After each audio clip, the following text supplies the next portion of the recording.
When my daughter got married, I stayed quiet about the $80 million in beachfront villas my husband left me. 2 weeks later, she called the police on my 92-year-old mother for ruining the vibe. That's when I unlocked the gates. I was 69 the night the music at my daughter's wedding swelled so loud the crystal sang. White peonies, crystal chandeliers, a rented fountain that coughed up roses between hors d'oeuvres. She'd married a man who liked to be introduced by his first and last name as if both were trademarked. He said optics a lot. He said, "We're building a brand," when I offered to sew the hem of his cuffs because they swallowed his hands. I call my daughter Lily because that's what I named her when I thought flowers never crushed anything beneath their own weight. At the reception, I watched her glide and glitter and not once looked toward the last table near the service door where my mother sat in a borrowed shawl. My mother, Zoya, had tucked wildflowers into her bun like a girl stealing summer. 92 and still refusing sensible shoes. The shawl slipped, showing the sharp triangle of her collarbone. Every time she laughed, she pressed a hand to it as if to keep her heart from spilling out. My husband, Victor, would have kissed that hand, the one that beat bread dough and smoothed fevers and left a flower print on your cheek like a blessing. He would have been angry if he'd known Lily placed her grandmother by the door to the kitchen instead of with the family, as if a lifetime were a draft she could save for later. Victor wasn't there. He died 2 winters ago, holding my hand like it was a promise he had kept. He left me 3 villas along a scimitar of coastline where the sea turns the color of tea with milk at dawn. He called them our anchor and our sail. I learned later they were worth $80 million. To me, they were worth the last of his handwriting in the cabinetry, tiny pencil notes to himself, 2 millimeters more light. He'd been an architect who listened to wind. I didn't speak of the villas on Lily's wedding day. I wore my best dress, navy, sleeves to the wrist, and my wedding ring. The ring made my fingers feel steadied in traffic and among people who said, optics. I had already decided those villas were my secret.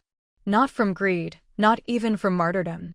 From something else, the slow, stubborn lesson that men like my new son-in-law sniff out money like truffle pigs. I needed to know who my daughter had become without the scent of salt and gold to alter her nose.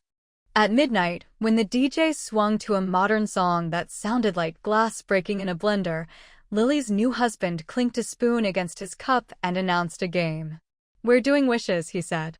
"Everybody gets 10 seconds. Say your wish for us. Keep it tight, people. We're a content-driven household." A content-driven household. I watched Lily, her teeth bright as a string of pearls. She glanced at me briefly, then slid her eyes across the room and landed on my mother, just as a waiter shifted through, bumped the chair, and spilled a stripe of champagne down the shawl. My mother stood to shake it off. She steadied herself with the table. She smiled. Lily didn't. Lily snapped her fingers at the waiter. The room turned its face. "Mom," I called, but the music swallowed the word and I watched my mother as she folded the shawl over her arm and began navigating the ballroom like a ship without a lighthouse. Her hip had a rhythm to it now, a warning click. She'd refused the cane. Not yet, she'd said the week before. I will go to the cane when it comes to me with flowers. She was 3 slow steps from the bathroom when Lily caught her elbow. "Grandma," she said, loud enough for the people with phones. "We made you a little space in the back, okay? Less noise." My mother misheard. "Time to go?" she asked, smiling, her accent thicker at midnight, the vowels lengthened. "I still want cake." Lily's fingers tightened. "Back," she repeated, pointing toward the service corridor. "The kitchen staff said you can sit there where it's quiet. It's not a good look for you to wander." Not a good look, like my mother was an accessory gone out of season. "Lily," I said, the warning in my voice older than both of us.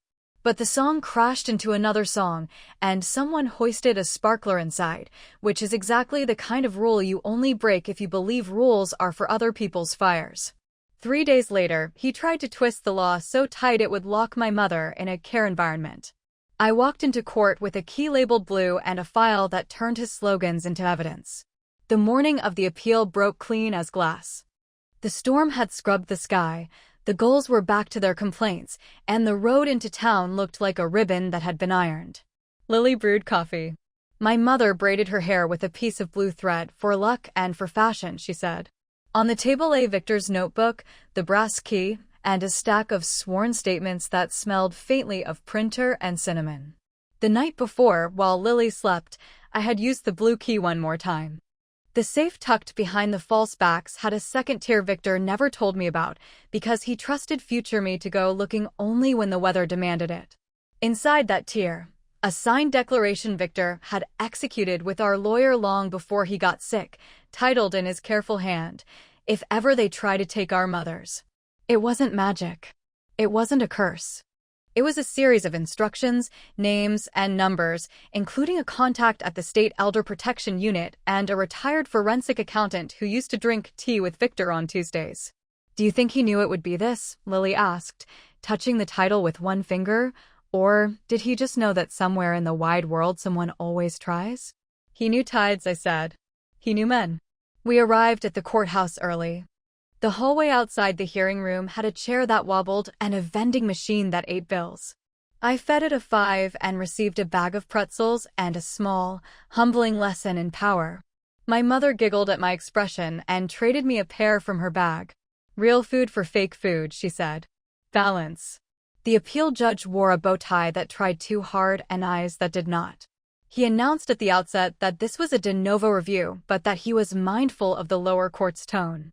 My son-in-law's lawyer introduced a new doctor, specialist in geriatric assessment, who had never met my mother and had nevertheless produced 3 pages of adjectives about confusion, frailty, and environmental risk. He said institutional placement, as if the word were a blanket. "Credentials?" our lawyer asked, and in less than a minute the doctor's polished degrees acquired scuffs, consulting fees, a history of writing convenient phrases for inconvenient families, a recorded lecture in which he referred to elders as compliance challenges. I felt my hands go cold. Lily's went warm on top of them. "Any evidence of neglect?" the judge asked. "Only this," my son-in-law's lawyer said, and clicked to a photograph of my mother sitting on the wedding carpet, smiling politely at a waiter because a person had pointed a lens at her and she was raised to be gracious to strangers. "Public humiliation," he said. "Loss of dignity." Cake was involved, the night manager's affidavit said. She asked for a second slice. The judge's mouth remembered how to smile. Then came our stack. The officer. The nurse. The women from the refuge. The neighbor. The podcast host, contrite and specific. Fernando with his ironing and his water carrying. The boy Dimitri's mother, who wrote, "I handed my child to this house, and it handed him back warmer." Each statement a brick. Each brick a wall that didn't keep anyone out, just kept this one bad wind from blowing through. Last, we put Victor's notebook on the lectern. We did not perform. We showed. The Delaware registration.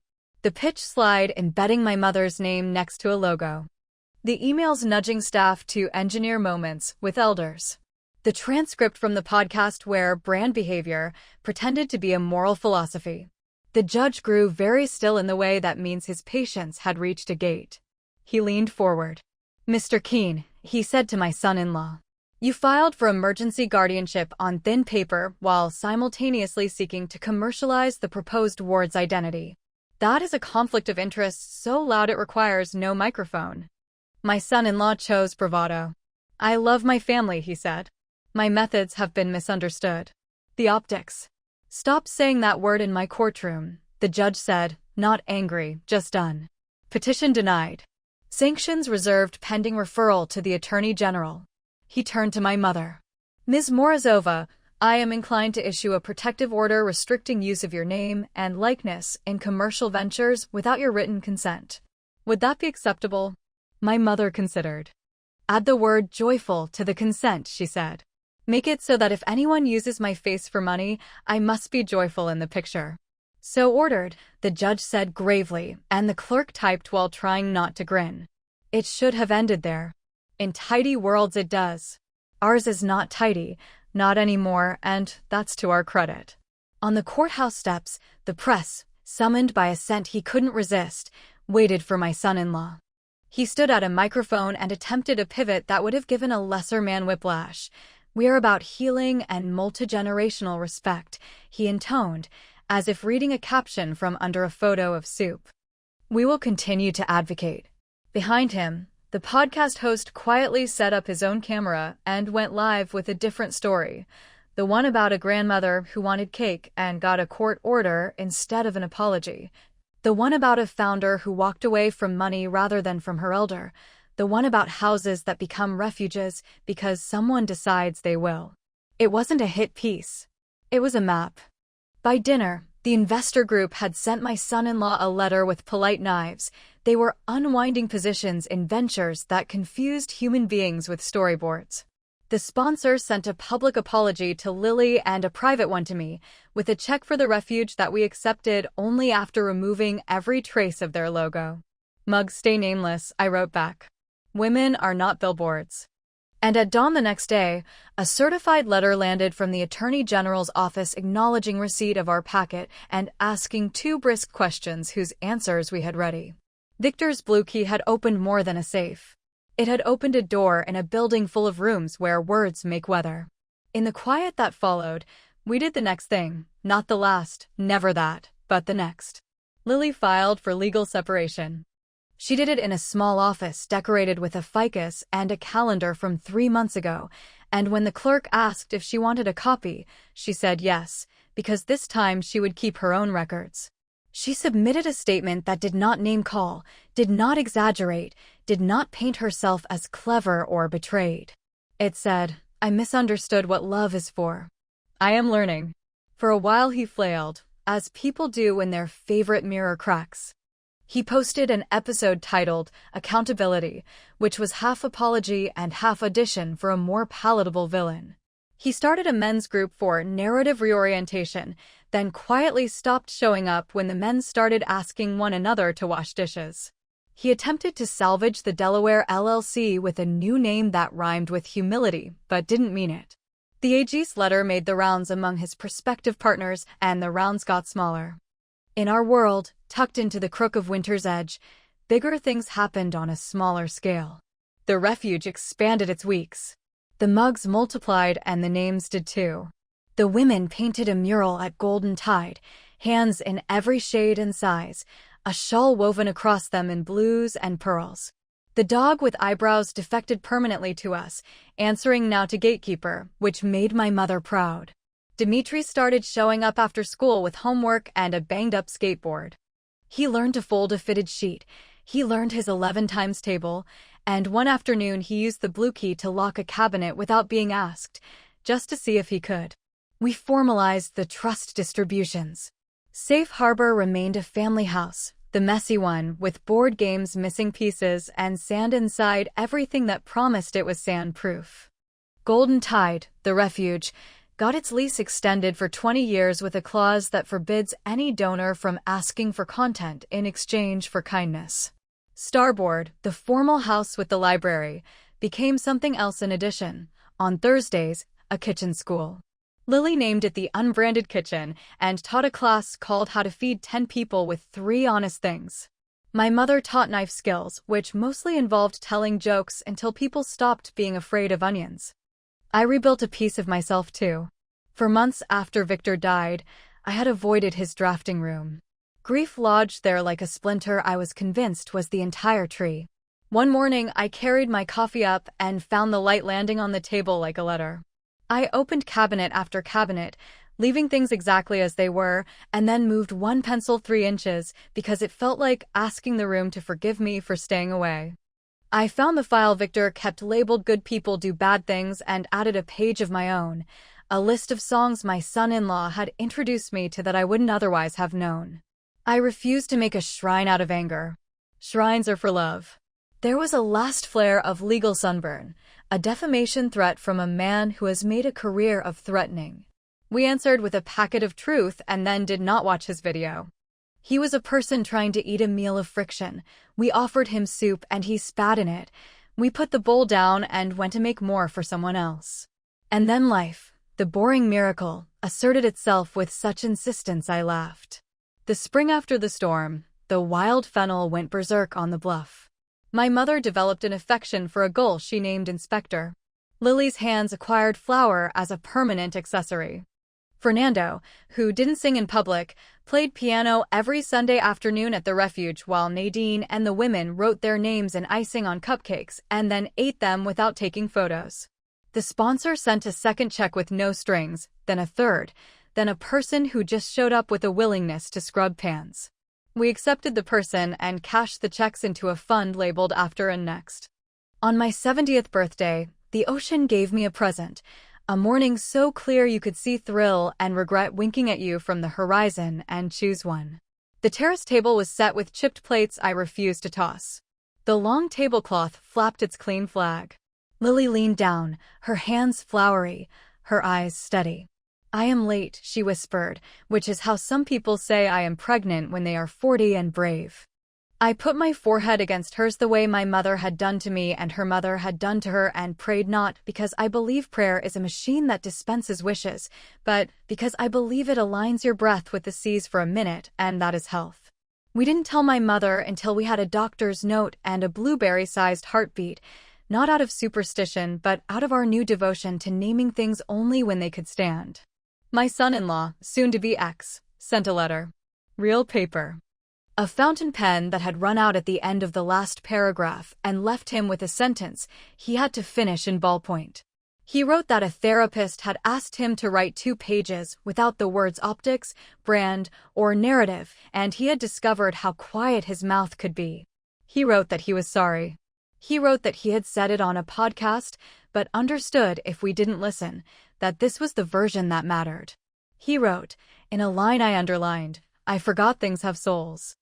I don't know what he will become. I know enough about people to leave a gate slightly ajar for those who set down their cameras and wash up. If he arrives one day with clean hands and no show, there will be a bowl and a seat. I will never let him own a room again. That is not cruelty. That is carpentry. The day Lily told my mother about the baby, my mother grabbed both of us with her small, bird-boned hands and said, "You must make a lullaby for this child that contains soup and weather and a legal clause." She was kidding. She was not kidding. She asked to be the one to tell the refuge women, then got shy at the last second and shoved Lily forward like a girl at a dance. The chair that rose in the kitchen rattled the jars. Month by month, we measured our life not in content or growth, but in soups and storms and signatures that mattered. We kept our Thursday school. We made the protective order a laminated card on the corkboard and laughed whenever someone read the word joyful out loud. We started a ritual called the Gates. Whenever someone brought in a new baby, idea, or apology, we walked down to the dunes and raised or lowered a panel together. So everyone's hand learned the weight of keeping something safe and the rhythm of letting the right things in. In July, the Attorney General's letter turned into an action I won't dignify with adjectives other than necessary. It was not a drama.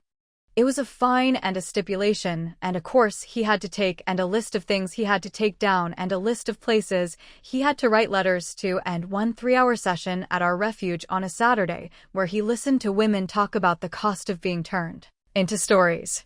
He showed up not to perform but to sit.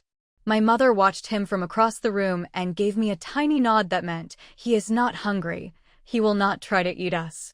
That is enough for now. Autumn came on the breath of apples. We harvested what we could from a garden that has given us as much comedy as produce. We discovered that carrots pulled by children taste better. We set out blankets for movie nights on the lawn at Safe Harbor where the projector always hiccuped midway and people yelled advice at it like it was a boat. Gatekeeper the dog began an affair with a raccoon that was strictly one-sided, as most summer romances are. When Lily's labor started, it was raining, not a storm, just the kind of rain that makes the sea think about becoming tea. She wanted to labor at home as long as she could. We set up in the library, the room that had seen 1,000 words bend and 200 secrets get lighter. My mother sat in Victor's chair and murmured old country nonsense that worked better than any app. I made soup I would have made anyway because soup during labor is a way to keep the kitchen from feeling excluded. Fernando played piano so softly it sounded like somebody remembering. At some undramatic point right before midnight, my granddaughter slipped into the world with her fists clenched around nothing and then everything. She did not cry immediately. She blinked, a deliberate assessment, and in that instant she looked exactly like Victor when he was measuring a wall with his eyes. Then she opened her mouth and scolded the universe for daring to be so cold and bright. We named her Mira, for a star that changes and for the act of looking. We wrapped her in my mother's shawl because why argue with what already works? The next morning, after the first long, greedy feed and the first absurd diaper and the first 1,000th kiss, we carried Mira to the dunes. The rain had washed the air and left it new. We stood 5 women deep, my mother, me, Lily, Nadine, and the refuge chorus, all of us a kind of lineage for the ritual. We lifted a gate, not to keep out water this time, but to say here you are. Gatekeeper sat like a statue of a small, unimportant god. The sea performed one well-timed crash because it has taste. I thought about the night at the wedding when I watched Lily point my mother toward a kitchen and felt a click in my chest, the sound of a lock choosing a side. I thought about vans and police lights and pitch decks and judges who made jokes to remind themselves they were human. I thought about Victor writing blue on a key 30 years ago and hiding it in a false back because hope is confident and careful both. I thought about the first line of the story. When my daughter got married, I said nothing about the $80 million in houses by the sea. And I considered revising it because after all this you would be forgiven for thinking the money mattered. It did and didn't. The villas weren't the point any more than the storm was the villain. The point was the gates, the skill of raising and lowering, the stubborn practice of deciding who we are when wind pushes and cameras circle and the soup is in danger of boiling over. We didn't give the villas away to teach a lesson. We kept them to teach ourselves. We wrote rules on paper and on our bodies. We learned that revenge isn't the opposite of mercy. Bad revenge is. Good revenge is a redistribution of attention, of resources, of seats at the long table. When the process server knocked for the last time, months later, an envelope with final paperwork acknowledging the separation and a settlement that kept my mother's likeness off any spreadsheet, he smiled shyly and asked if the offer still stood. The soup, he said. You said. We fed him. We sent him home with storm bread and a small Tupperware of onions cooked until they forgot they had ever been sharp. He called his grandmother from the porch. The call lasted 9 minutes. He cried and laughed and said the word soup twice and the word sorry once. Then he drove away lighter. That winter, we made a habit of setting a place at the table for one unexpected person every Thursday. Sometimes it was the mailwoman who had learned everyone's secrets and told no one. Sometimes it was a boy on a bike who pretended to be delivering flyers and really wanted to see Gatekeeper attempt to eat the metronome. Once it was the judge, who accepted a second bowl and told my mother she had ordered a copy of the protective card for her own refrigerator. Joyful consent, she said, lifting her spoon, is my new favorite law. We named the Thursday table the Gates. We kept a ledger, blue, because we like symbols of who sat and what they brought.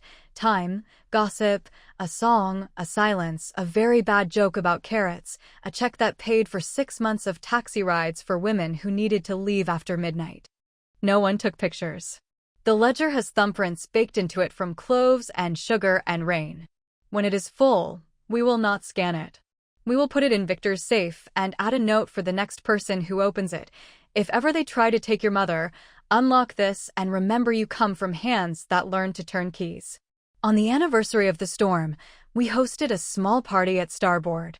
We invited the sponsor who had learned to apologize and the investor who had ironed his way into my trust and the man who had used his microphone to make a map. We did not invite my former son-in-law. We didn't need to. Some absences are gifts you don't return. We ate. We argued cheerfully about garlic. We sang badly. My mother tapped her loud shoes against the floor in complicated, private Morse. Lily handed Mira to me and went to teach a stranger how to hold a knife as if it were a pen. The sea huffed and turned over on its other side like an old dog. When it was very late and all the dish towels smelled of a day well used, I stood alone on the terrace and looked at the 3 houses the way you look at people you have chosen to keep. I said thank you out loud, to no one and to everyone, to Victor for his blue key and his habit of planning for storms, to my mother for making laughter a civic duty, to my daughter for breaking and then building, To the ocean for being the sort of constant you can plan a life around even when it flips the table. To soup for being the answer as often as it is a meal. And the story that began with silence. The day I chose to say nothing about the houses ended not with a shout but with a practice. Every time the doorbell rings, we decide if we are about to lower a gate or raise one. We try to do both with kindness and only one with steel. If you need a moral, take this. When my daughter married a man who lived in mirrors, I did not fight him with glass. I fought him with kitchens. When they called the police on my mother for sitting on a carpet, I called the sea and the law and a lot of women who know the difference between safety and optics. When the world asked for content, we handed out spoons. When the storm came, I unlocked the gates. And when it passed, I left them slightly open for the ones who learned to knock without a camera. By the time I reached them, my mother had folded at the waist like a reed and said, "I am simply tired. Let me sit here," which was the floor. Phones rose like lilies in a pond. A ring of lighted rectangles catching a woman on a carpet, delicate bones, paper skin. It took the night manager and me to lift her. In the office, under a fluorescent hum, I dabbed her shawl with the corner of my dress. She patted my cheek. "Never mind," she murmured. "I was just the extra flower." "You're the garden," I said. She laughed. "I am the soil, perhaps." A knock sounded. The night manager poked her head in. "Ma'am," she said to me, "not my mother, because the world keeps mislabeling experience. The bride has requested that, we arrange transportation." She said she's concerned for safety. "Safety," my mother repeated, tasting the word. "Whose?" I asked. "A beat. The brand," the manager said, almost apologetic. Outside the office, I saw my daughter's new husband filming himself in a mirror, whispering to the camera. We had a little hiccup, but we're keeping our heads up. Learning moment. I should have left right then. I should have gathered my mother, taken the cake in a paper napkin, and gone home to the old house that still smelled faintly of pencil shavings. But I made the mistake mothers make at midnight. I believed morning would fix it. Morning did not fix it. Morning pulled Lily to our porch wearing sunglasses and pronouncements. My mother was asleep, the shawl washed and drying on the line. "Mom," Lily said, pivoting a heel on the slate like she might wear a hole in it for emphasis. "Last night was unacceptable." "What part?" I asked. "The part where your grandmother wanted cake?" "The part where I had to manage optics because she fell." People filmed Mom. They filmed my grandmother on the floor next to sparklers and shrimp tails. "She sat down," I said. She was dizzy from the noise. Lily's mouth drew a line so straight it looked ruled. "I can't do both," she said. "I can't build a brand and babysit a 92-year-old who refuses to be careful." She almost knocked over the chocolate fountain when she grabbed the table. My mother's hand, shaking toward the fountain like a star navigating by the only bright thing in a room. "She is your grandmother," I said. "She is your mother," Lily shot back, and it was then that I recognized the little trick some children learn when they grow afraid of being seen. They hand the mirror back. "She will stay with me," I said evenly. "She's always been with me." "Then you will keep her out of my events," Lily said. "We have investor dinners coming up. I need you to understand." I looked at my daughter and wondered when we had stopped meaning me and her and begun meaning her and a man who had once told me that my table runner was too memory-coded. "She will not be hidden in kitchens," I said, and Lily flinched because I had named the shame. "If a room can't hold a woman who kept you fed." "Stop," Lily said, and for a moment she looked young again, a girl bruised by a word. Then the new face reassembled. "This is my life, Mom. I'm protecting it. If you won't help, I'll arrange home care." "For me?" I asked. "For Grandma," she said. "Professionals. They know what to do, and they don't." She gestured to the line where my dress had faded from washing cling to the past. I didn't raise my voice. I said, "You are my past," and watched it land. She turned to go, then turned back. "One more thing. You can help us more by liquidating Dad's old place. It's just sitting. We need to think long-term. I know you're sentimental, but it's not practical to hold assets you don't use. We could put the funds to work." Funds to work. That was when I pictured the villas, their white walls catching dawn, their terrazzo floors cooling feet turned hot from dancing. That was when I decided the lesson had to be sharp enough to cut clean. Lily, I said, there are things you don't know. Then tell me, she said, with a smile that meant tell me what benefits me. After brunch, I said, because cruelty is contagious and I have spent a lifetime washing my hands. But she didn't come to brunch. She sent a text. Too busy. Investors in town. Grandma needs a nurse. We'll send numbers. By the time she sent the numbers, she had also sent a polite message asking me not to bring Grandma to the launch party next Friday because there will be step-and repeat photos and brand partners who need a controlled environment. On Thursday at 2 in the afternoon, after a lunch of soup my mother labeled for cold souls, my doorbell rang. I wiped my hands on my apron and found 2 men and a woman on the porch, wearing navy and smiles too white. Behind them, a van idled. Mrs. Morozova, the woman asked, reading my name off a clipboard. I am, I said. And you are? CarePlus Transitional Services. We have a request from AMS. Liliana keen to transport her grandmother, Zoya Morozova, to our partner facility for assessment and overnight respite. She said respite like a vacation brochure. No, I said. There has been a misunderstanding. Ma'am, she said, turning the clipboard around, showing me a signature pasted into a PDF like a sticker. We have authorization. You have my daughter's authorization, I said. You do not have mine. Nor do you have my mother's. She is compos mentis. She would like to finish the soup. The woman looked at the men. The men flexed their kind smiles. Ma'am, one of them said. We can do this the easy way. My mother, hearing voices, shuffled onto the porch. Are those the investor people? She asked brightly. Tell them I invest in soup. We're leaving, the woman said gently, addressing my mother as if she were a skittish pet. Time to go for a little rest. Is there cake? My mother asked. In the cafeteria, the woman promised. I stood between them and the door. Go away, I said quietly. You have 10 seconds. The men moved to step around me, not unkindly, the way trains move, inevitable, certain. I reached into my apron pocket and took out my phone. When you step on this porch, I said, you step onto property held by a trust with terms that include immediate trespass action and penalties. This is your only warning. They hesitated at trust, which is a word that tastes like steel if you've ever bitten it.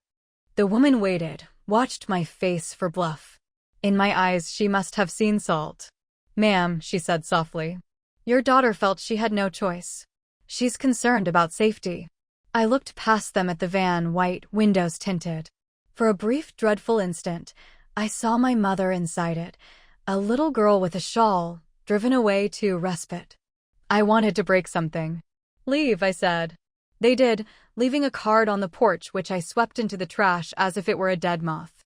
I called Lily. You can't just ignore a safety situation, she said, not bothering with hello. You sent strangers to take my mother to a facility, I said. You did not call me. You did not ask her. I'm trying to help, she said. Professionals can keep an eye on her. It's better for everyone. Mom, you're being emotional. I said the quiet part out loud. You are ashamed of your grandmother. Silence first. Then, I'm ashamed of messy things that could have been prevented. And you believe money prevents mess, I said. She laughed short. You don't have any real money to understand what I mean. This was the moment my husband would have stepped in, a taller shadow that made people reassess their manners. He would have said, we do not talk that way to people who taught you to use a fork. My husband was gone.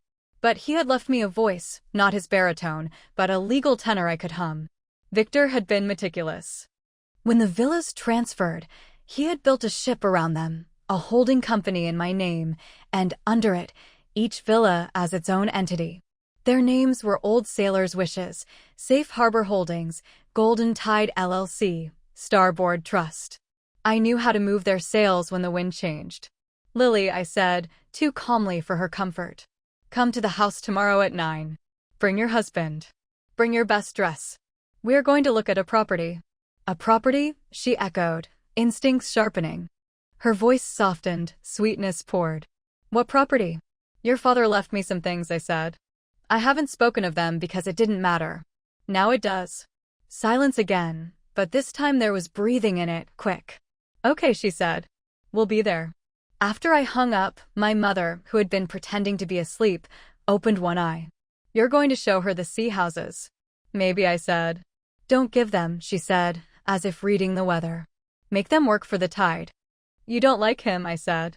He is a man who loves mirrors, she said. They always leave fingerprints. I kissed her forehead. Sleep, I said. Tomorrow we go to the shore. The villas sit along a stretch of coast the maps call Winter's Edge, though in summer it's a sheet of light. Victor and I had walked it in February once, bundled, the wind slicing our words into pieces we had to catch and rebuild. He'd said, one day, if necessary, these will be our answers. At the time, I didn't know what questions he meant. We arrived at 9 sharp the next morning, my mother tucked beside me like a rare book with its own climate. Lily and her husband arrived in a car that looked like an apology for every other car. He stepped out adjusting his watch. She hugged me carefully, like she was afraid of wrinkling my intention. Mom, she said, you look nice. So do you, I said, and didn't add, when you are not sending vans. I had arranged for the house staff to be off-site. If Lily had seen them, she would have shifted into hostess mode, performing kindness for an audience. I wanted her unobserved. We started at the smallest villa, which is like saying we started with the smallest wave. Pale stucco, low, stretched by the breeze. The front door is a heavy pivot that sighs when it opens. Inside, the floor is terrazzo sprinkled with fragments of shell like a cake flecked with holiday. Mom, Lily breathed. I thought you meant an investment property. A rental. This is, she reached for a word and found content. It is a house, I said. People sleep in it, Lily. They do not brand it. Her husband walked to the glass and pressed his hand to it like a supplicant. What's the valuation? He asked, already calculating percentages of a pie he hadn't peeled. On paper, I said mildly, these 3 properties are worth a little over $80 million combined. My daughter's pupils dilated like a tide pool filling fast. She turned to me, eyes shining. You kept this from me.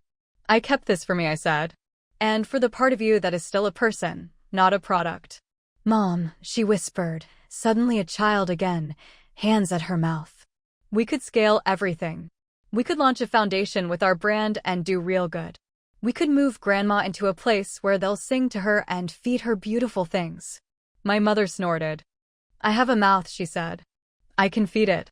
I let the wave pass over us. These houses are held by a trust Victor built, I said. He left a letter. In the living room, I opened the drawer built into the bench under the window. Victor's handwriting, square and patient, addressed to me and whichever child of ours finds a way to listen without a microphone. I did not read the letter aloud. I had memorized it and then folded it back into the drawer every month since he died.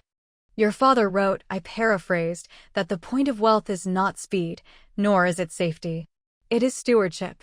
He wrote that the ocean looks gentle until it isn't, and that you cannot build a house only for sunny days. Beautiful, my son-in-law said, looking for the bullet points. Each villa has a purpose, I said. I haven't told you because grief is loud and work is quiet. But listen now. I took them to the second house, which is longer, with a gallery like a spine. On the walls hung photographs of women taken from behind as they stood facing the sea, hair unbraided. 1,000 private midnights made morning. In the kitchen, a shelf of mugs painted with names. Ada, Ruth, Maya, Nadine. What is this? Lily asked, her voice small in the long room. This, I said, is a refuge. We lease it to a nonprofit for $1 a year and cover maintenance. The women stay for 6 weeks at a time, with their children if they have them. They learn to believe their names again. My son-in-law blinked. So it's not revenue generating. Yes, I said. It generates something else. We stood in a fugitive hush. The ocean threw light against the ceiling. Lily walked to the shelf and touched the mug with Maya on it. I didn't know, she said, and for the first time her voice was not performing. The world doesn't need to know everything about you, I said gently. Sometimes you're allowed to do something good in the dark. We went to the third house, the one Victor had called Starboard. It is the largest, the most formal, with a library that smells like sun and cardboard. There is a room he built for music, and another with a drafting table where he once arranged tiles in intricate patterns and then photographed them, the way children line up their treasures. This house, I said, is what people would expect for a man like your father. It holds his awards, and the kind of glass that cuts if you touch it right. Is this the one you're giving us? Lily asked, quick, then flinched at herself. I mean, what are you thinking, Mom? My mother sat in Victor's reading chair like a queen. She watched me the way old people watch weather. I'm thinking, I said slowly, of a party. A launch, my son-in-law said, activated. A dinner, I said. Tomorrow. No step and repeat. No content. People we know. People who know what we were before we had phones that measure it. Your grandmother will sit at the head of the table. Mom, Lily began. And after dinner, I continued, as if she had not spoken, I will make an announcement. It will be about the villas. My daughter's face became a controlled burn. An announcement, she repeated. Yes, I said, and smiled. But before that, there will be a test. A test? She laughed, but the sound skittered off the windows. What is this, Mom? We're not 5. You failed one yesterday, I said calmly, when you sent a van. Her chin lifted. I was trying to help. You were trying to tidy, I said. You were trying to erase a human complication to protect a photograph. That's offensive. It's accurate. We stared at each other across an ocean only we could see. What's the test? She asked finally. You'll see tomorrow, I said. Dress warm. We're eating outside. I didn't tell her I had invited both investors and women whose names are on those mugs. I wanted the room to be split down the spine, a before and an after, and watch whether my daughter tried to knit it or keep it tidy. The next evening, the sky arranged a spectacle for free, purple into gold into the kind of gray that makes silverware look important. We set a long table on the terrace of starboard, candles in jars because the wind is a kind gossip. The women from the refuge brought bread. The investors brought glossy bottles. My mother wore the shawl, washed and ironed, and a small pin Victor had given her the night Lily was born, a lily of the valley with tiny pearls for bells. People arrived, their faces shifting as they took in the guest list. My son-in-law buzzed around like a drone looking for angles. Lily looked beautiful in a simple dress, no noise to it. When she saw the women from the second villa, I watched her throat work. She walked to them and introduced herself without performing. She asked to carry dishes. She looked at my mother and bowed her head as if to ask permission to try again. Sometimes I think grace is simply the willingness to look at the thing you broke and call it by its name. We ate. We told stories about winter that tasted like summer. The ocean threw up its usual confetti, foam and grass, and once a glove. After the plates were cleared, I stood and lifted my glass. For Victor, I said. For Victor, the room returned, and the ocean added a polite crash. Tomorrow morning, I continued, I will go to my lawyer to complete a distribution plan for these houses. Before I do, I want to see something. I nodded to the house manager, who had been a schoolteacher before she ran a villa. She wheeled out a cart. On it sat 3 boxes wrapped in brown paper and tied with twine. Numbers marked them, 1, 2, 3. In these boxes, I said, are tasks. Each task is inconvenient, mildly embarrassing, and utterly uninstagrammable. Each one must be done tonight. The person who completes the most tasks without delegating will choose the first house's fate. The person who completes the least will not be invited to that conversation. And no filming. If I see a phone, I will drop it in a pitcher of water. A ripple of laughter. My son-in-law lifted his hand. What if we have obligations? The only obligation tonight, I said, is to prove you can stand in wind without checking your hair. It is silly, perhaps, to make a grown child cut onions while wearing gloves, or to ask investors to scrub a stovetop while singing lullabies, or to send my daughter to knock on doors in the neighborhood with slices of cake for strangers. But I know how the heart reveals itself under small strains. Big heroics are shiny. The real test is whether you bring your grandmother a blanket without asking for a medal. We opened the boxes. People groaned and grinned. The tasks were handwritten by me, and reading them you could hear my life. Fold a fitted sheet while telling a true story about a meal you ruined. Find a child's toy on the property and fix it with something you can find in the kitchen. Write 3 sentences that make my mother laugh. My mother clapped, delighted. Like Soviet camp, she said, and I watched the investors' faces calculate whether a Soviet camp reference could be brand safe and decided I didn't care. Chaos bloomed. The refuge women were finished first with everything. Of course they were. They had done harder things while tired. The investors struggled politely through tasks that required their hands to learn humility. My son-in-law drifted toward delegation instantly, summoning 2 guests to help him carry a heavy planter, and then stepping back when it dirted his shirt. Lily surprised me. She put her hair up. She wordlessly collected plates. When someone looked around for a knife to cut bread, she used a piece of thread and laughed at herself. She asked my mother for a joke. My mother told one that involved a goat, a carrot, and a misunderstanding. Lily almost dropped a plate laughing. Her laughter didn't climb to the ceiling to be watched. It stayed at the table and warmed it. By the end of an hour, 3 people had done everything asked. They were Nadine, who had written "I am not a wound" on her wrist in ballpoint, an investor named Fernando who turned out to have ironed shirts in a hotel laundry as a teenager, and Lily. I counted the slips returned to the boxes. I let people see me count so they could see the math wasn't a trick. My son-in-law had done 2 tasks and taken credit for 6. Another investor had asked his assistant to write 3 sentences to make my mother laugh, and the sentences were about quarterly projections. I cleared my throat. The first house, Safe Harbor, the smallest, should remain a private home for family use, I said. Nadine, what do you think? Nadine looked startled and then very calm. I think a house is a person you have to learn. Keep it for someone who learns it. Maybe for grandchildren who will break things and be forgiven. Done, I said. The second house, Golden Tide, stays as it is. The lease with the refuge will be extended for 10 years. Fernando raised his glass. Honor the mugs, he said simply. And the third, I said, looking at my daughter. Starboard. The one with the drafting table and the library your father loved. Lily? My daughter's face did something I had not seen in a long while. It became honest. I know what I want to say, she whispered. But I'm afraid. Say it anyway, I said softly. She looked at her husband, and something in his face told me he thought he was about to step into a windfall. She looked at my mother. She looked at the sea. Keep it, she said. In the trust. Do not give it to me. Make it a place we visit to remember that not everything belongs on a screen. Let me bring my babies here one day with sand in their socks. Let me learn it instead of own it. Her husband's jaw tightened, a private storm. The room exhaled.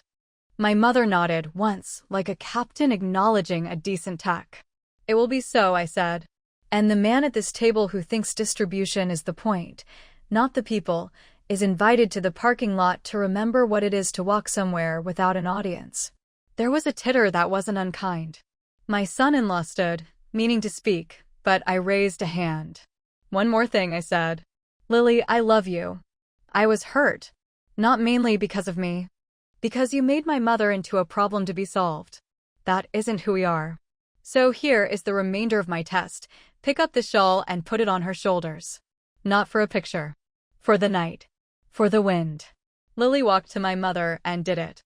Her hands trembled. So did mine. Forgiveness is a muscle that aches when you haven't used it in a while. The night loosened. Someone played an old song. The candles guttered and revived. I let my shoulders relax for the first time in a week, perhaps for the first time since Victor died. I thought the test was done. It wasn't. At 10:30, as we began to pack up the dishes, red and blue lights washed the dune grass. A knock at the gate followed by the efficient voice of a man who has said the same sentence 1,000 times. Police. We received a call about an elderly woman at risk. My mother sighed. The vans again, she said. I felt heat crawl at my arms. I stepped to the gate. 2 officers stood with neutral faces and tired eyes. Behind them, a familiar white van idled, patient. The same company. The same woman with the clipboard, looking sorry and firm. And behind her, framed in the car window, my son-in-law's face illuminated by a screen. Ma'am, the first officer said. We have a report that an elderly woman at this address is being refused necessary care by her family. I laughed, not kindly. Officers, I said, you are about to be used as content. Please decide in advance if you want to be brand assets. Mom, Lily whispered. She was pale. I didn't. I know, I said, and squeezed her hand. I know who did. I opened the gate and stepped out into the wash of lights. The woman from the company started to speak. I raised a hand. No, I said. We did this yesterday. Today we will do something different. I reached into my pocket and took out a paper, the one my lawyer had handed me that afternoon after we'd finished the initial draft of the trust distribution. A paper that did not yet bear final signatures, but bore enough. This property, I said clearly, is held by Starboard Trust under the Morozova family holdings. I am the trustee. The beneficiary standing behind me is my mother. The caller who reported neglect is my son-in-law, Mr. Keene, who will not enter this property again without my written permission. Officers, please note his presence and the presence of the private transport company he engaged after being told yesterday that such transport was unwelcome. The older officer tilted his head, considering the rhythms of grown children and old mothers. He looked past me at my mother, shawled, smiling, a mug in her hand. He looked back at the van. He took out a little notebook and wrote something down slowly, as if the act of writing itself might cool everything. Ma'am, he said finally, are you safe? My mother raised her mug. I am at a party, she said. The soup was good. He half smiled. Then we have no business here. The clipboard woman glanced at my son-in-law, who took an involuntary step backward at the loss of his scene. The officers left. The van sighed and moved away like a beast that only eats invitation. I turned to my son-in-law. You called the police on my mother, I said softly. On a night when I fed you. He opened his mouth with a sentence beginning, I was concerned, and ending, public safety. Out, I said. And for once, he obeyed. The terrace filled again with human sound. Lily stood very still, as if the room were deciding whether to let her stay in it. I put my hand on her back and felt the shudder rise and pass. I'm sorry, she said, ragged. Everything has been loud for so long. I forgot how to hear people. Then listen now, I said, and guided her to my mother. Lily knelt. She took my mother's hands, those map-thin hands that know every muscle of bread. I am ashamed, she said, of what I almost became, of what I did. Please forgive me. My mother, who has always believed that the heart is a muscle that grows when it is broken and grows wrong when it is not, touched Lily's hair. We begin again, she said. Tomorrow, you bring me to the launch party. I will wear my loud shoes. If they make a mess, we will clean it. Lily laughed and bent to kiss her cheek. Around us, people collected plates and stories. The ocean stood up and sat down again, as oceans do. Later, after the last candle drowned quietly in its wax, after we folded the tablecloths and the women from the refuge took home leftovers for breakfasts with names in the steam, I climbed the stairs to Victor's drafting room. I took out the letter again. At the bottom, there was a line I hadn't let myself read aloud. It said, love the ones who forget how. Teach them with kitchens. I went to bed with the sound of the water combing the shore and the image of my daughter kneeling at my mother's knees, asking to be small enough to learn. In the morning, the real work would begin. I would have to finish the trust distributions and write clauses that did not punish but did insist. I would have to sit across from a man with a tidy jaw and tell him that the house he had been measuring in his mind fit nowhere into his life. I did not plan, yet, for the storm that would come 2 weeks later, the one that would force us into the second villa with a generator and a songbook, the one that would test whether Lily's apology had bones. I did not know, yet, that in the middle of that storm my daughter would make a choice that would cost her a public partnership and earn her the thing she thought she could buy with optics. But that is the middle of the story. For now, I slept, 69 and tired, rich and unwilling to spend until I could name the price, a grandmother with a pen and a kitchen and a coastline and a plan. 2 weeks after the wedding, a nor'easter shredded the coast. A sponsor pulled out of my daughter's launch when she refused to hide her grandmother. And by midnight we were stacking sandbags at starboard while my mother taught the refuge women a storm song from 1946. By then, everyone in town knew Lily had married a man who loved mirrors. He loved them so much he invented new ones: dashboards, analytics, media kits with grandparent acceptability scores. The week after our dinner, he went on a podcast and said resilience is a brand behavior. The host laughed like a spoon hitting crystal. He didn't mention that he'd called the police on a 92-year-old for the crime of existing in a draft. Lily called me the next morning. The apology from the terrace had not dissolved in daylight. "I meant it," she said softly. "I'm not proud of what I did. I want to fix it, Mom. May I bring Grandma to the launch?" Not as content. As my person. "Yes," I said. But a word of warning. People who sell optics get hives around reality. "I can live with a rash," she said. The launch was scheduled for a Thursday in a glass box downtown that pretended to be a museum by borrowing a curator's tone. The product was a lifestyle app with a name that sounded like a weather pattern. The event had a step-and-repeat with a logo that looked like it wanted to be a crown. Sponsors had paid for the open bar. Influencers had been invited like moths to a bottle. I drove my mother and Lily to the venue. My mother wore the shawl, the pearl pin, and lipstick the color of a ripe peach. Lily wore a simple black dress, her hair pinned to show the face I had kissed 10,000 times. In the car, my mother held my hand and recited a poem about ships finding harbors. "Why this one?" I asked. "Because harbors are messy," she said. "Everybody forgets that." At the entrance, a coordinator in a black jumpsuit and a headset scanned my mother like a parcel. "Hi. We're just going to escort Grandma to a comfortable viewing area, okay?" She smiled with all her teeth. "She can stand with me," Lily said, voice even. "Of course," the coordinator chirped. Then, softer, the sponsors asked if we could keep the step-and-repeat tight. "Optics," she said it the way people say cholesterol. Lily's jaw twitched. "We'll be right here." We slid into the room. Screens glowed. People in designer sneakers performed the act of being casual. My son-in-law appeared in a blazer that made money look like a fabric. "Perfect," he said, kissing the air near Lily's temple. "We've built a sidebar lounge for family." "Lil, can you?" "No," Lily said. He blinked. "No what, babe?" "No lounge," she said. "Grandma stays with me. And you will not call her Grandma like she is a unit of measure. This is Zoya." My son-in-law looked at me briefly, calculating whether I was a wind he needed to tack against. He decided I was not worth it and smiled at the nearest camera. We lasted exactly 19 minutes. At 19 minutes, the main sponsor's representative, a woman with shoulder armor and the calm of someone who has to make a spreadsheet of people, stepped over.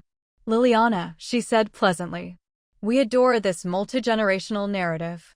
For tonight's capture, can we route your grandmother to the family lounge so we can keep the hero shots clean?" "She's my hero shot," Lily said. She didn't raise her voice. She didn't wobble. She took my mother's hand. "If that's a problem, we'll go." It was a beautiful sentence and expensive. Shoulder armor blinked once, twice. "We're aligned on values," she said, which is always preamble to not being aligned on money. "However, brand safety." "We'll go," Lily repeated. The representative tapped her headset. Somewhere, a message slid down a pipeline like a weather alert. I saw a publicist's face stiffen across the room. I heard the gentle click of a camera lowering into a bag. My son-in-law's smile held as if with pins. He took 2 perfectly smooth steps toward us. "Let's pivot," he said.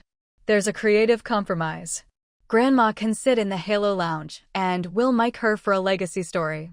That way she's seen and heard and it's synergistic, and nobody has to worry about trip hazards on the main." "We'll go," Lily said a third time. And then she turned to me. "Mom?" "Yes," I said. "We go." We took a slice of cheese from a passing tray because you should never leave a room hungry on principle. We walked out past a photographer whose mouth had formed the shape of a sound he didn't make.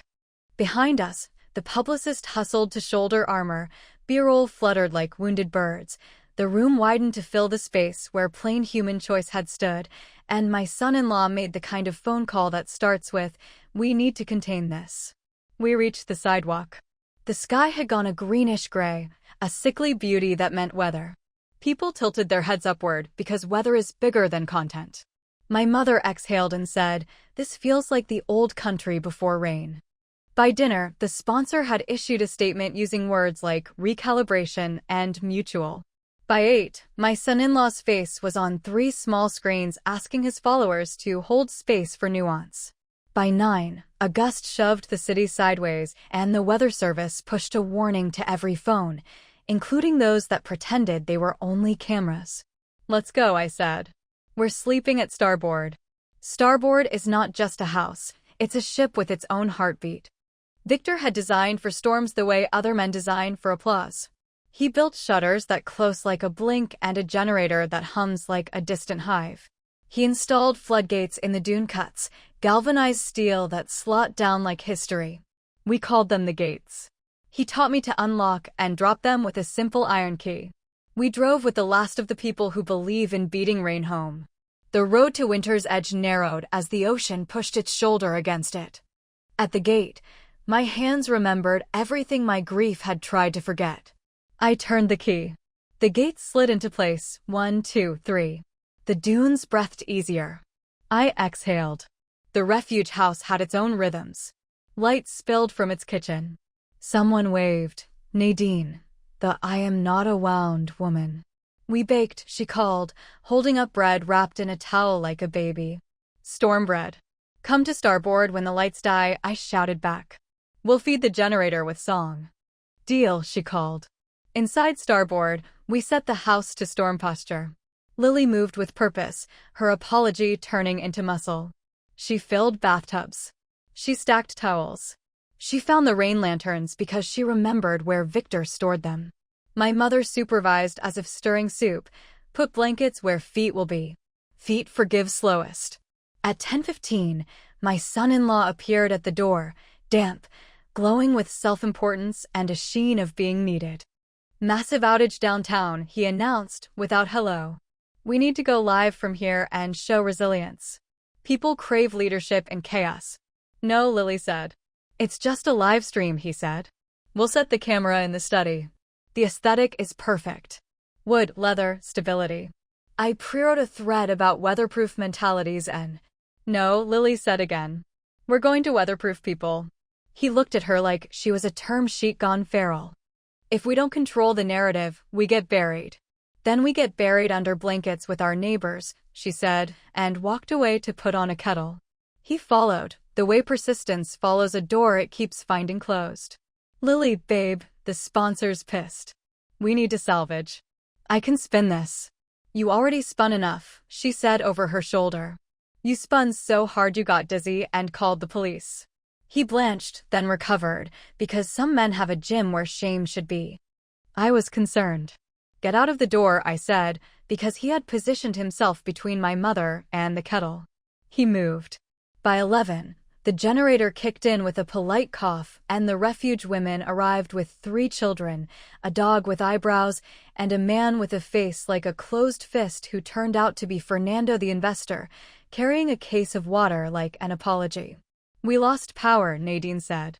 We brought cards. And cinnamon. Good, I said. We have tea and ancient raisins. We made a camp in the library, the ceiling bending like a sail. The wind pushed itself into the window panes and got bored, moving on. The rain argued with the gutters. My mother sat in Victor's reading chair and told the children a story about a rabbit that fell in love with a thunderstorm. The dog with eyebrows listened rapt, either because of the cadence or the cinnamon. My son-in-law paced. He kept checking his phone, which kept telling him the world was not about him for a little while. Every few minutes, he would look up and say, we should be capturing this, and every time Lily would hand him a blanket. He stacked the blankets on a chair in neat, useless piles. At midnight, the storm turned the volume up, and so did the refuge women, because if life has taught you anything after being terrified, it's that singing is the cheapest medicine. They sang in 2 languages and 1 rhythm. My mother clapped. The children did not cry. Fernando had a tenor like a cable car. Halfway through a song, the generator hiccuped. The light stuttered and went out. The house inhaled. Lily handed me a flashlight. The fuel line, she asked. Maybe, I said. Or the intake. I'll check the filters. Not alone, my mother called. Take a person. I'm a person, Lily said, and followed me. In the generator room, which Victor had lined with diagrams like wallpaper, I flicked the beam across gauges. "Pressure's low," I said. "We may have gotten grit in the intake." Lily crouched. "Show me." "You'll ruin your dress," I said automatically. She looked down at herself, laughed once. "Good." We opened the panel. We cleared grit with a toothbrush Victor had labeled generator. Lily's hands got slick with the kind of dirt that becomes glue when it's honest. We got the pressure back up. I flipped the switch. The generator coughed, then settled into a hum. Lily leaned her head against the cool metal and smiled like a girl who had finally outrun a mean story people had told about her. Back in the library, people cheered. My son-in-law clapped 3 times, then held his phone up as if the room were a mirror and he needed confirmation from it. I watched his face fall when he saw no signal.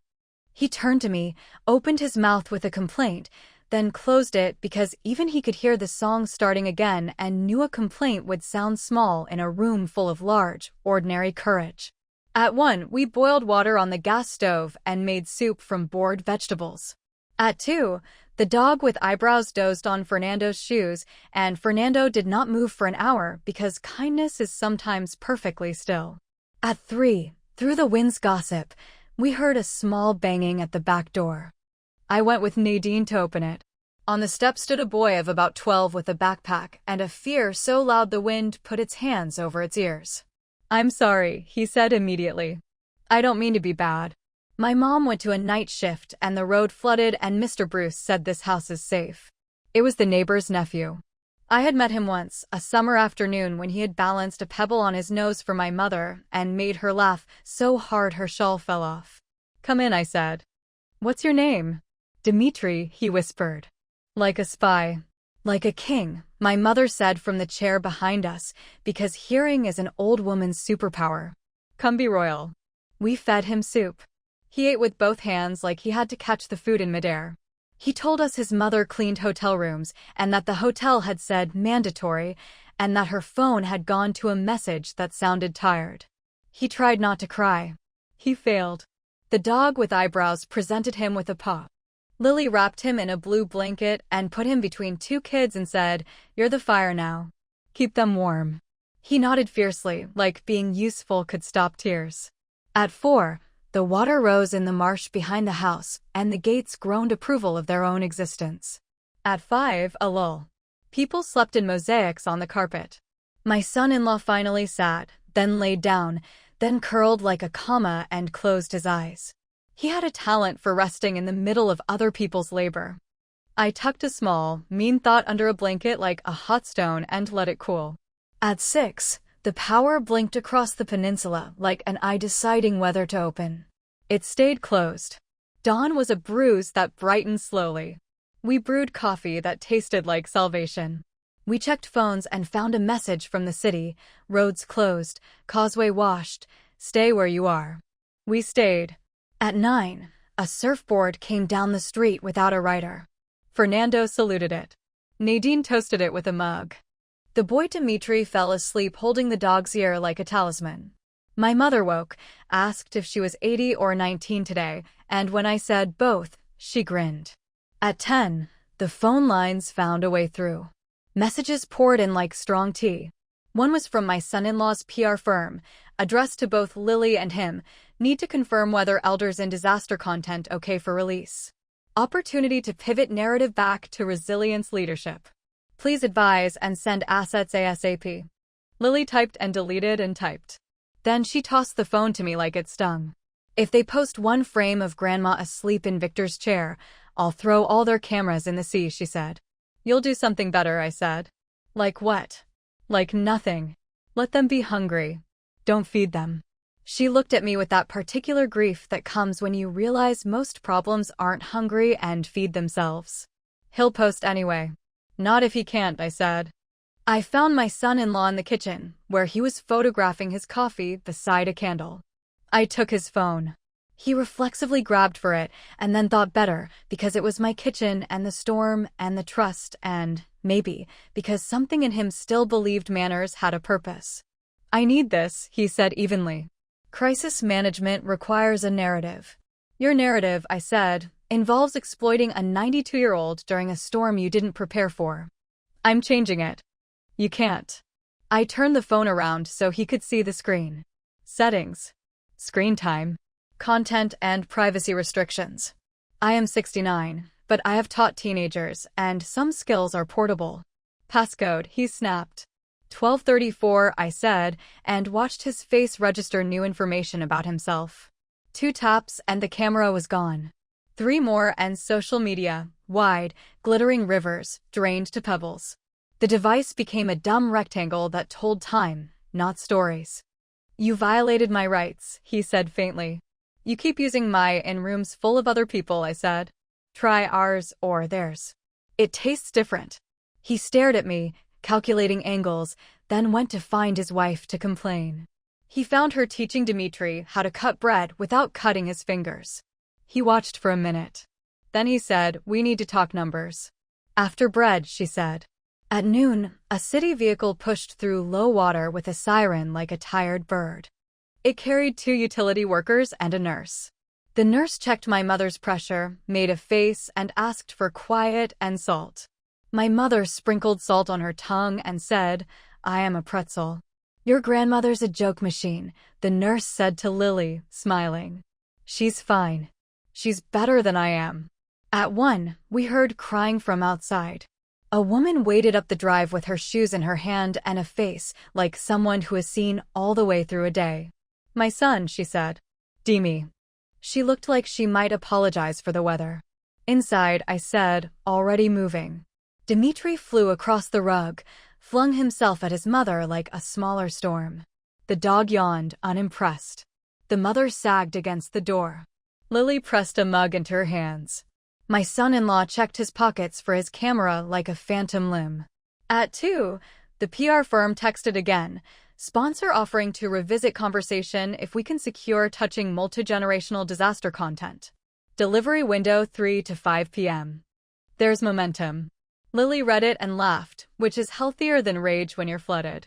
She typed back, declined. Permanently. Then she blocked the thread, the world's smallest channel closure. At 3, the neighbor called to say a rollover had closed the inland road and that the only way out would be by boat tomorrow. Stay warm, he said. Sing. The water likes music. We have a band, I said.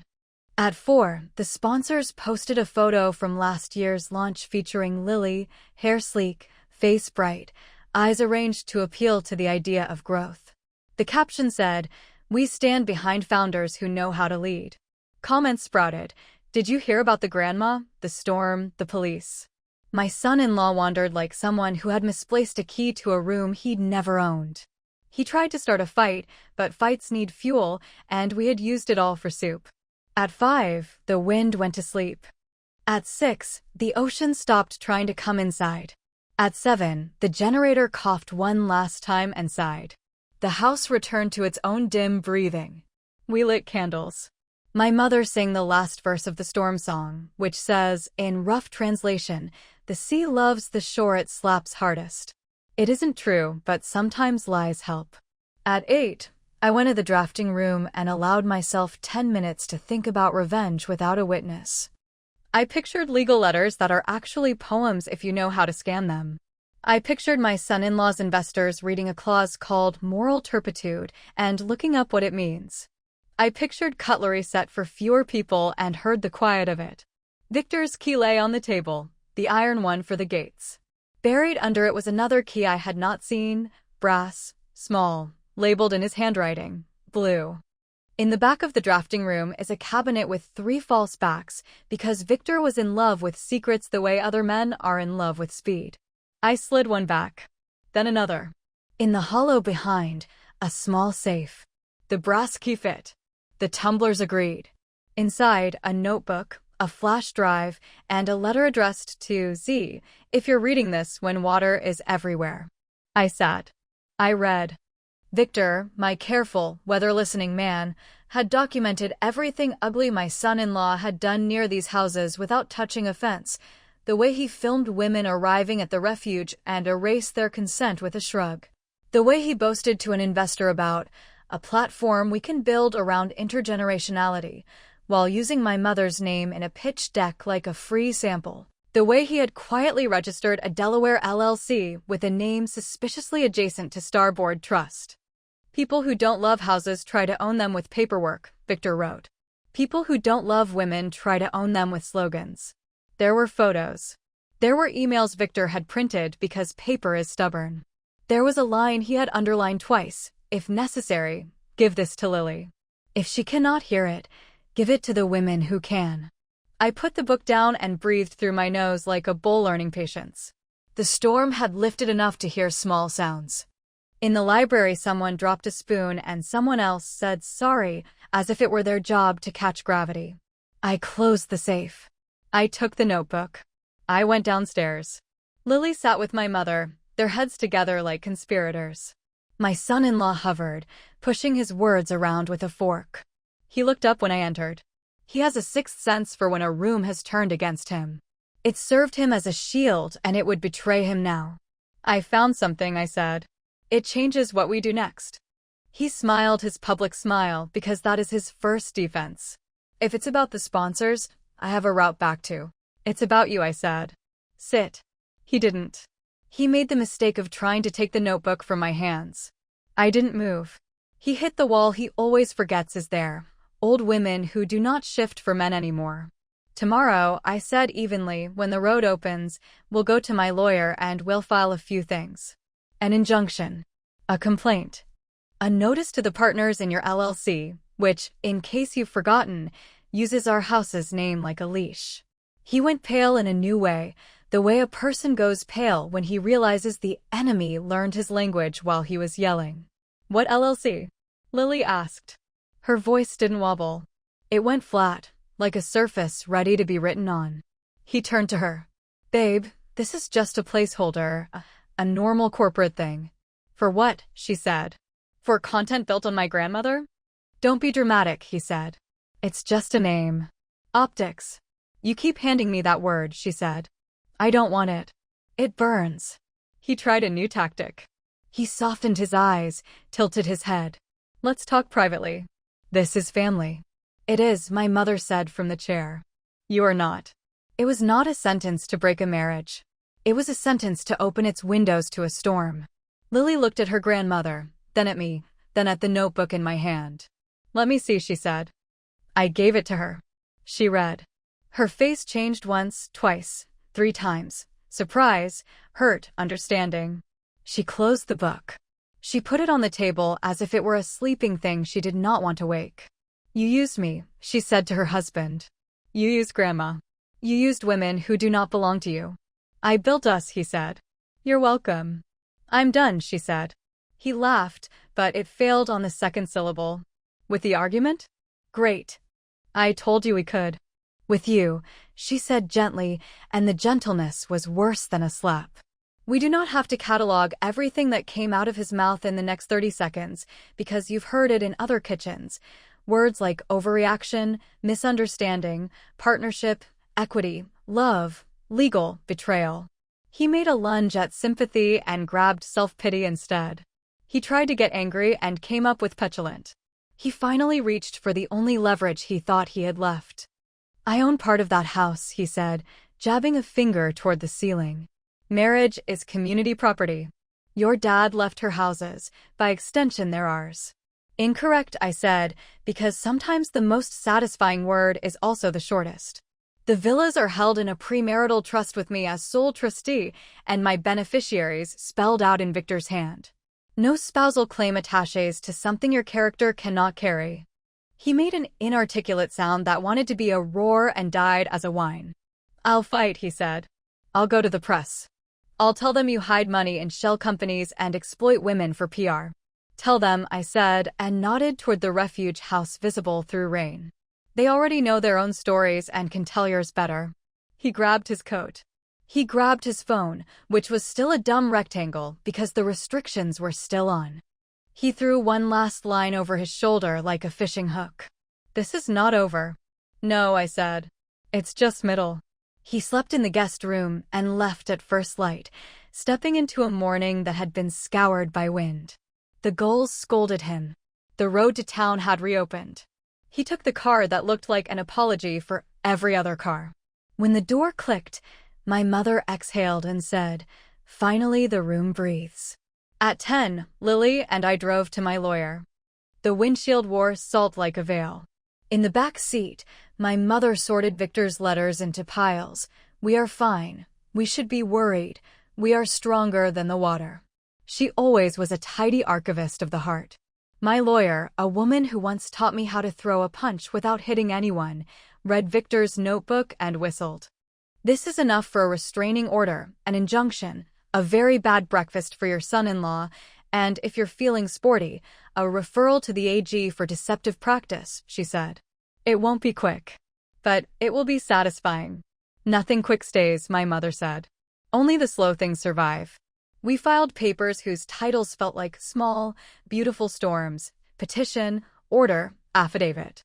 We added a clause to the starboard trust that said any spouse of any beneficiary who uses the likeness of any elder without consent forfeits any invitation to dinner for a year. My lawyer smiled. "Symbolic," she said. "Enforceable in this house," I said. At noon, while we sat there with ink on our fingers like criminals, my son-in-law served us back. A process server with a haircut like a policy handed me a stack: petition for emergency guardianship over Zoya Morozova. Motion for temporary restraining order against interference by one Anastasia Morozova. Filed at 9:17 a.m. 3 signatures that looked forged because they were real and wrong at once. For a long minute, the room was silent except for paper. Then my mother started to laugh. Not mean. Disbelieving. "He thinks he can adopt me," she said. "He is a child with a net." Lily's face strained. "He's trying to take legal control of Grandma," she whispered. "To force care. To force content. He's trying to make neglect where there isn't any," I said. "Because the law doesn't know how to measure soup and singing." My lawyer flipped through. Her mouth went flat. "The hearing is in 48 hours, she said. "He requested it ex parte. He coached a doctor to write 2 sentences about confusion from the wedding night and the police call he orchestrated. He is banking on a judge with a docket like a fire hose who will half defer to paperwork and half panic at the word elder." "Then we'll bring our own words," I said. "And our own elders." We mobilized. The women from the refuge wrote declarations that made the page sweat. Fernando wrote one that slid a memory of ironing shirts into a legal paragraph like a coin in a cake. The night manager from the wedding wrote an email we turned into a sworn statement: "No fall." Sat on a carpet. Ate cake later. The officer from the gate wrote a sentence I want on my tombstone: "The only crisis I witnessed was the callers." Lily recorded a video for the judge because sometimes seeing is more persuasive than reading. She sat on our worn couch, her hair simple, her face unlit by anything but windows. "I made mistakes," she said. "I tried to clean my life with bleach and burned my family. I'm asking the court not to help me make that permanent." We drove to neighbors who had been on their porches when the van idled, collected their notes and their quiet fury.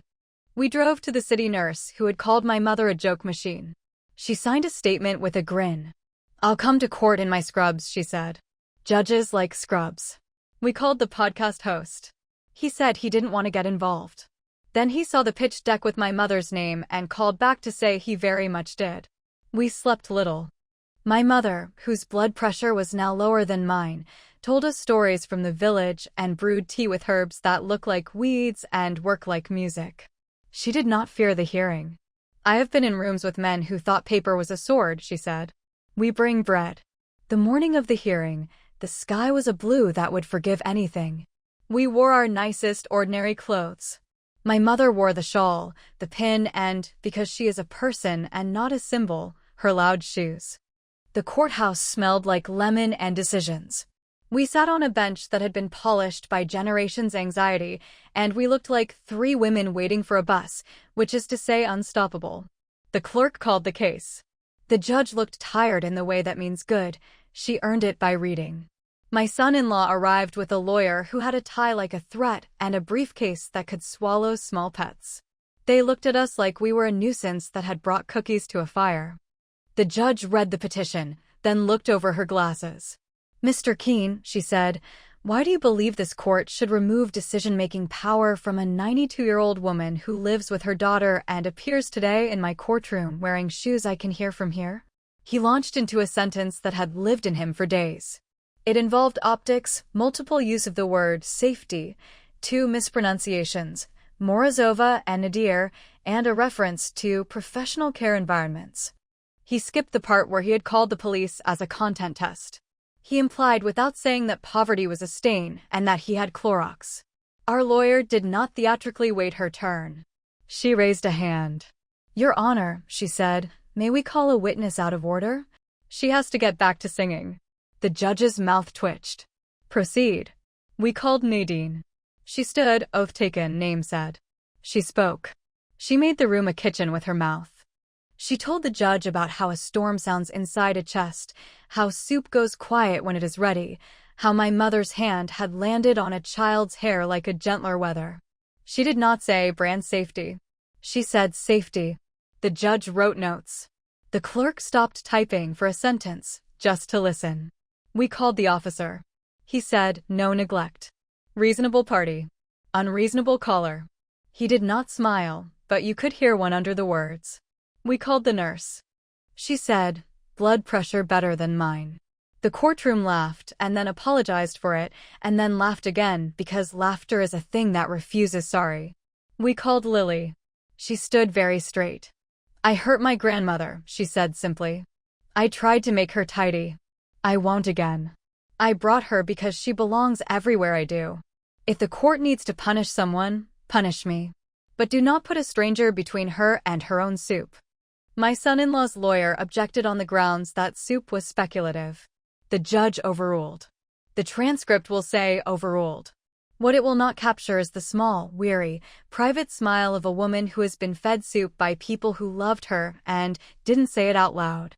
Finally, my mother spoke. She did not use the witness box. She stood where she was because she does not like boxes.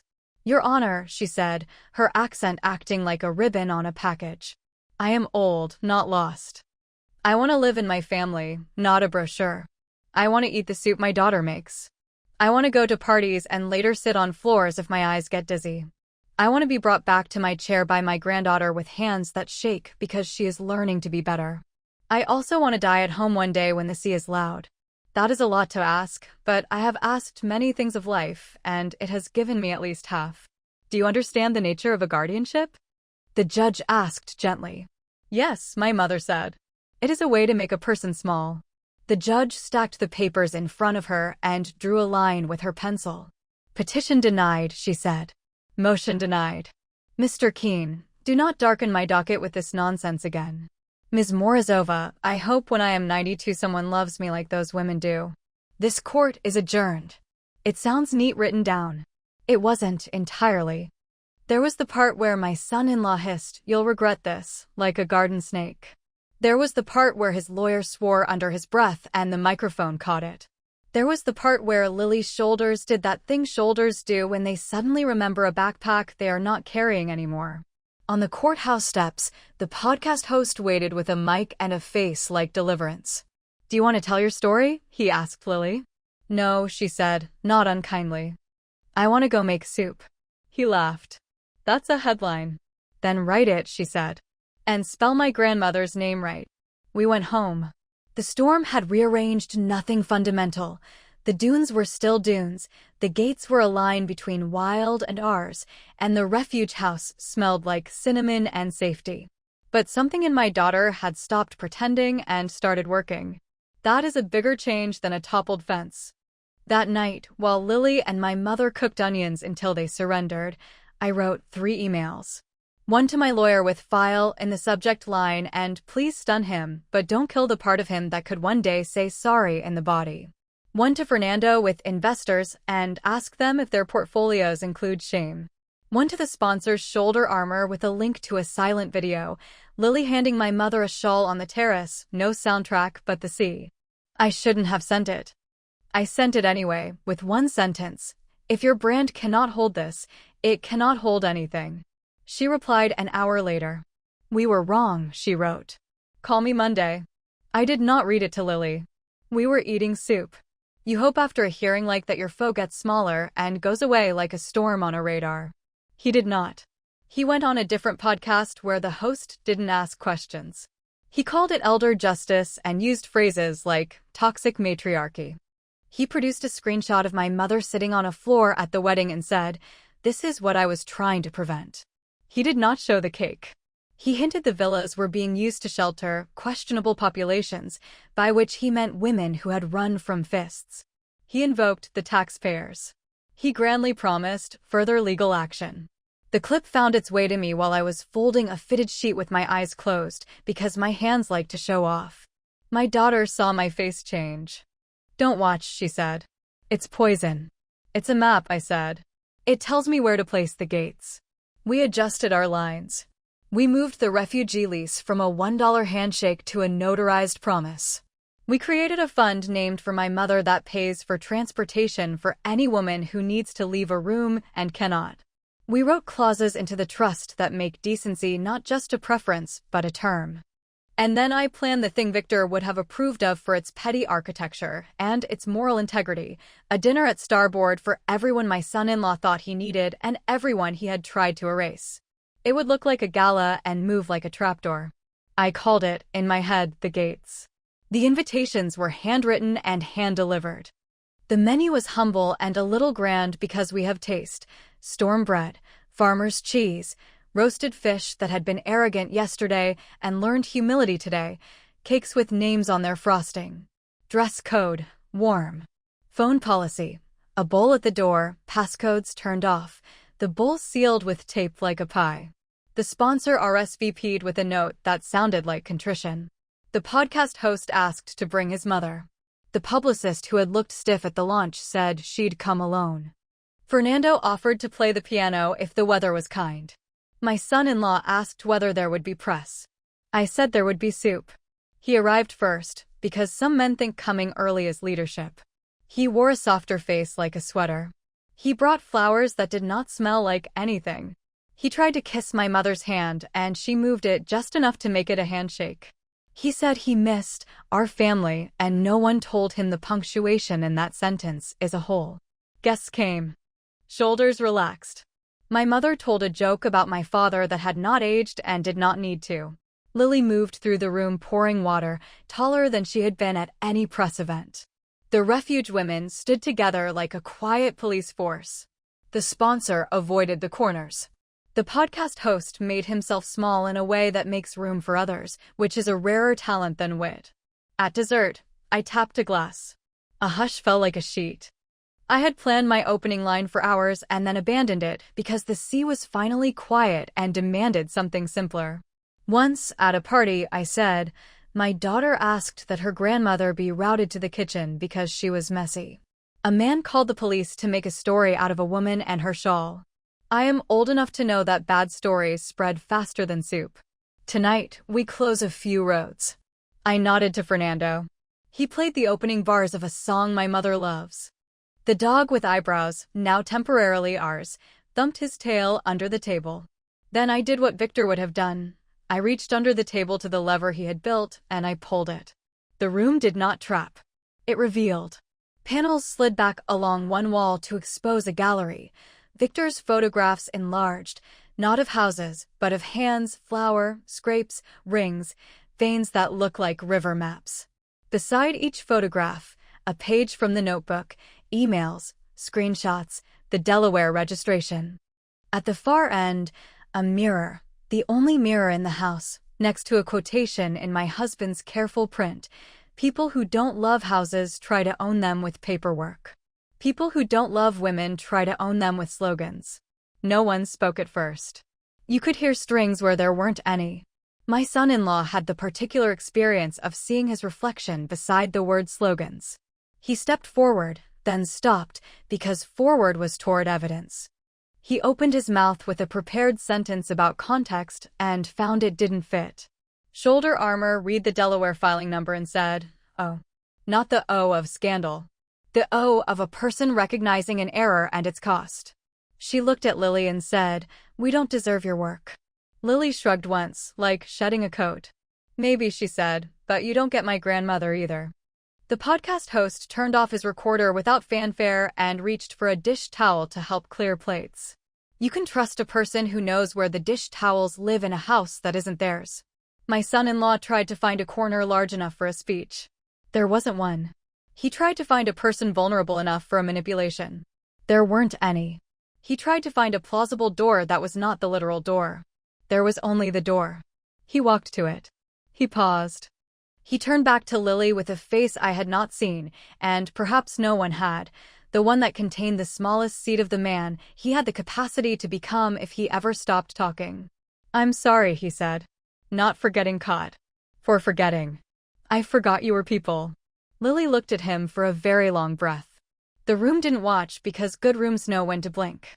"I hope the part of you that said that sentence gets very loud," she said. "And I hope the rest of you learns to listen. But you can't do it here." He nodded. He left. The door closed with the same sound doors have been closing with for centuries, the one that says the room is smaller and better now. My mother raised her glass. "To gates," she said. "The ones that keep water out and the ones that let truth in." We drank. We ate cake. We played a stupid game with forks. You can't put that in a press release. You follow it with your feet. The next morning, we would wake to a letter from the sponsor offering an apology shaped like money for the refuge house, and I would accept it after removing all their logos from the mugs. We would wake to a message from the judge, "Send me the soup recipe." We would wake to my son-in-law's podcast episode titled, "I Was Wrong," which would be too tidy and therefore suspicious, but perhaps a start. But that is tomorrow. Tonight, my mother danced with Fernando to a song that made the dog howl. Lily laughed without checking where her laughter would land, and I stood in my husband's house with my hand on the iron key that lowered the gates and thought, we are not done, not with the law, not with the long work of changing a heart. But we are safe for the night. And then the doorbell rang, and I recognized the particular persistence of a knock that belongs to someone who does not yet know how the ocean rearranges a life. The process server stood on the porch again, his tie damp with fog. He held a new envelope as if it bit. "Ma'am," he said. "I'm sorry. Emergency hearing. He's appealing. It's in 3 days." Of course he was. Of course it was. Some men build their lives like tides, leaving and returning to the same mistake as if the coastline had moved. The envelope was heavy with paper and thin with truth. I took it. I smiled. "Tell him," I said, "that when he comes back, we'll be waiting. With soup. And witnesses." The server blinked. "I wish my grandmother would wait for me with soup," he said softly. "Then go see her," my mother called from the table. "Or I will adopt you and make you fold sheets." He laughed despite himself and left lighter. I closed the door. I held the envelope. I felt something that wasn't anger rise in me, something slower, older, almost patient.